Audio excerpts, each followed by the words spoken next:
Good morning. Dire na punta sa issue about salvation. Kinaglibog ang ubang tao ani sila nga maluwas kunta pinaagi sa atong paningkamot, maluwas malangit kuno ang usa ka tawo pinaagi gyud sa ilang pagkamaayo or pagkabuutan or sa ilang ginansya, sa ilang paghago. Dili man na ikalimot nga mao gyud na ang panghuna-huna sa tawo, mao nay prinsipyo sa tawo nga at that time gani nga unsay unsay offer or unsay mga butang nga kinahanglan maangkon, buktian na nila og something nga mao magini atong kinaiya. Unsay nani mo ug ako barter ta baylo ta paliton ko na sumao gyud na atong kinaiya. Pero diri ka sa Biblia kung tan-awon nimo sa Acts chapter 16 verse number 30. So nilutaw gyud ang atong kinaiya isip tao. Niingon diri ang verse number 30 sa Acts chapter 16, and he brought them out and said, "Sirs, what must I do to be saved?" So ang iyang pangutana unsa may akong buhaton? Kani nga time nadunggan sa Philippian jailer nga kani sila ang Apostle Paul, nagsangyaw sila, Apostle Paul ug Silas nagsangyaw sila about sa kaluwasan.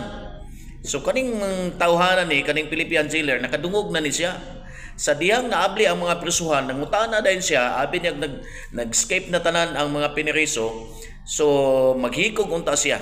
So gibadlong siya ni Apostle Paul or gipugngan siya.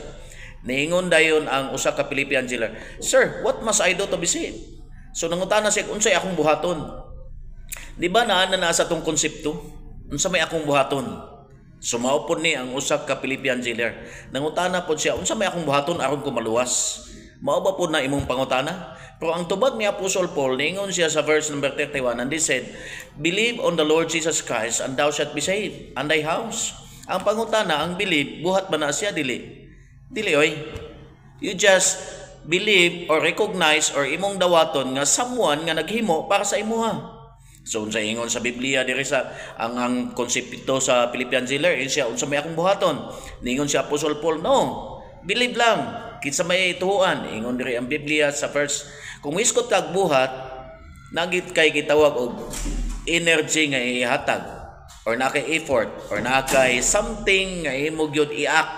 Pero diri ang Biblia ingon si Apostle Paul, "Believe on the Lord Jesus Christ and thou shalt be saved and thy house." So tuo lang ni Kristo. Ngano mangyud na nga pagtuo ra mangyud ang kaluwasan. Wala ko nag-ingon ha nga kinahanglan magbinugoy na ka or magbinuang na ka kay pagtuo ra man day ang kaluwasan. No, ang kaluwasan pinaagi lang sa pagtuo. Pero kinahanglan gyapon nga mo simba ka, mo alagad ka sa Ginoo kay ngano man maunay bulo